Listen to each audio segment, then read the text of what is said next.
And so we dedicated this book to her. Um, she formed her own press and helped a lot of the younger poets around town and stuff by putting together a little chapbooks and things like that. Just anything to kind of nurture the talent and keep things going. This is the poem of Rochelle's that we put in the book. This is called I Want to Sing Jazz. I want to sing jazz like Margot Reed at a jazz festival under a red canopy with a bass player and a synthesizer man, sharing the stage, 2 mics in my face, fingers snapping and toes tapping, sliding my husky voice up the notes and grinding the lyrics to the texture of maize. Yeah. I'd wear high-heel boots, tight jeans, and a plain red shirt with long, flowing sleeves. Let my voice be the glamour, be all the glitz this music needs. The audience on lawn chairs, blankets on the grass, clapping hands, snapping fingers to the beat. Babies doing their bow-legged dance, jiggle dancing on the lawn, blades of grass and music tickling their bare feet till they fall down in a giggle. I want to sing jazz like Margot Reed, head wrapped up in a turban like I'm so wound up in the music, I don't even think about a bad hair day. My long earrings sway, I bop my head back and forth, running the music hot and spicy over my tongue like the notes had a deep down good flavor of their own.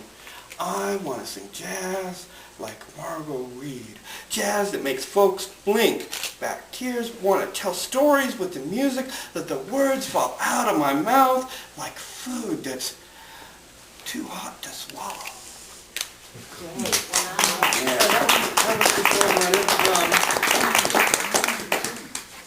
Yeah, one night we were swapping stories about music and jazz and beatniks and stuff like that, and Rochelle told me this wonderful story from her past. And I got to read this to her probably about 8 days before she died. So this is vaudeville poetry. This is for Rochelle Brenner. It was back in the days when coffee shops sold only coffee. No chai, no tea, no biscotti, no bagels, no pastry, just coffee, hot or cold. And lots of poetry. Bebop bonkers beatnik poetry with long, slender, scruffy dudes reading obscure poems about the evils of conformity while everybody in the audience was wearing black. Cool cat crazy popping their fingers. And there was this one sweet, cherub-faced 14-year-old girl who took her turn on stage. She read these precisely written words about tattoos, life, love, horses, the universe, and everything. Of course, it would never do to let such a sweet young flower hang out with a bunch of reefer madness weeds, so she needed a chaperone, and Papa wouldn't come, and Mama wouldn't come, so it was up to Grandpa. That's okay, because Grandpa was cool. You know, he used to perform on vaudeville stages. He began to accompany the beatniks on bongos, and there was this piano in the room, a great big hunk of wood, wire, and ivory, so big they had to erect the rest of the building around it. It was a musical fossil. And this old man, who had once shared the stage with comics and clowns and strippers, he would bludgeon the keys, pound the piano like it was a percussive instrument till his fingers bled, ragtime and stomp, providing a backbeat for strippers to bump and grind. But now he only played the piano gently while his granddaughter read poetry. She was his A#1 first-class act. His fingers would tap out delicate melodies so beautiful the ghosts of Bach and Chopin would burn with jealousy, and his granddaughter just stood up on stage, beaming, reading precisely written words about life, love, tattoos, horses, the universe, and everything. Its mark on the poet, secreted in little passages. Imagine a reader and the poem will change. It will seek form or even rhyme, maybe meter, but definitely some sort of rhythm. It may seek cleverness, a boffo last line to linger in the mind or on the tongue, conventions and contrivances to grab the audience by the lapels. Shake them till their teeth clatter like castanets. See, the poem will shout. This is what poetry is all about. But that's not it at all.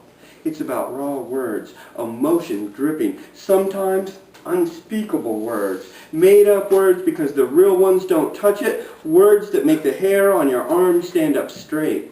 It's about quandary, searching, finding, wrenching sobs that threaten the heart, joy to the extreme, squared. It's about walking the edge, about the fear of walking the edge, about tipping over the edge into free fall. If no one is reading this poem, it may tell you something about me. It may tell you what I imagine myself to be, who I hallucinate I am, or it may tell you nothing at all.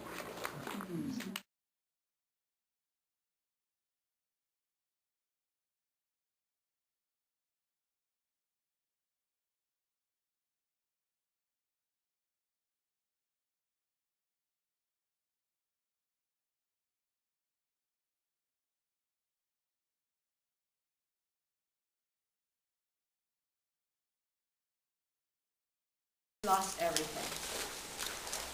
This morning I woke to the calling of doves, and for a moment I thought I was back in L.A., once again in our little flat on Salem, Maine.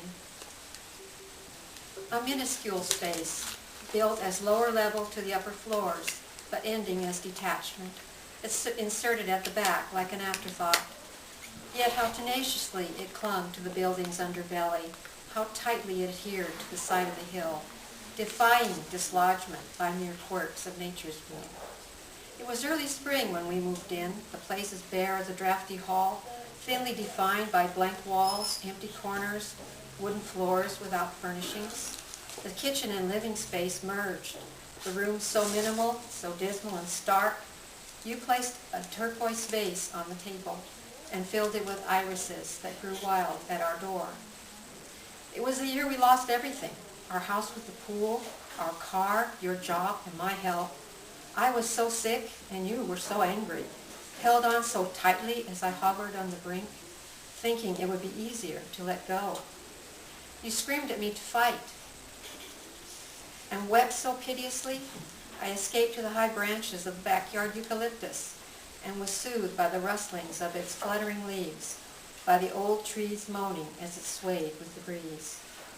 One midsummer's morning, the calling of doves at dawn blended with the brilliance of the sun-struck mountains. The eastern sky so radiantly electric, I thought it was my time. Timidly, I opened the window to look out, finding not the angels, but a moment of hope. In the splendor of that sunrise, I decided to stay until fall. After that, I stopped resenting your laughter. If we couldn't fix all the hurts, at least we could stop coddling them. Let them crumble and fade away, dead dreams. It was a year we lost everything, wandered in a desert of deprivation.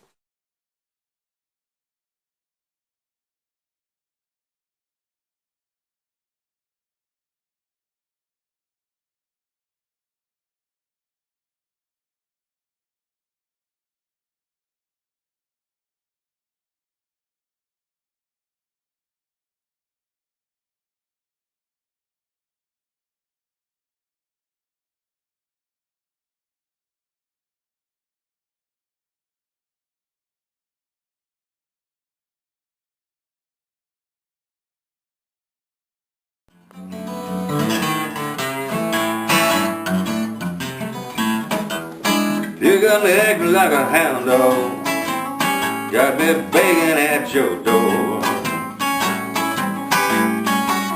Yeah, I'm a feeling like a hound dog, just begging at your back door.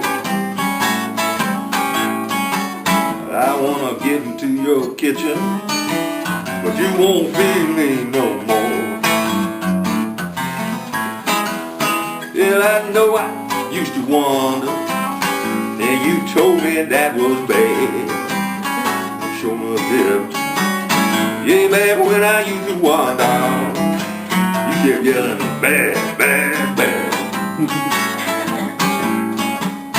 Well, baby, I wish you'd just remember all them happy times we had. Talking happy now. You used to pet me like a baby child. Scratch on my itches till my leg went wild. Oh, baby, I really wanna be your little hound. I wanna come and serenade you every time that sun goes down. Just about getting done.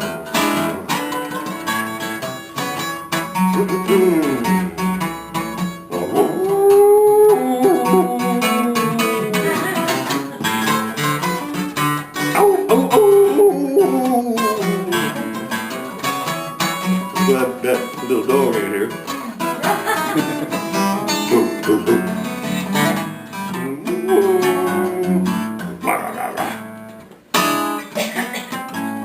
If I could only be your hound dog, if I could only be your hound dog, I'd catch a rabbit every day. Oh baby, yeah. If you just let me be your hound dog, I'll bring you a rabbit every single day. At night I will curl up right beside you, and I will lick your blues away.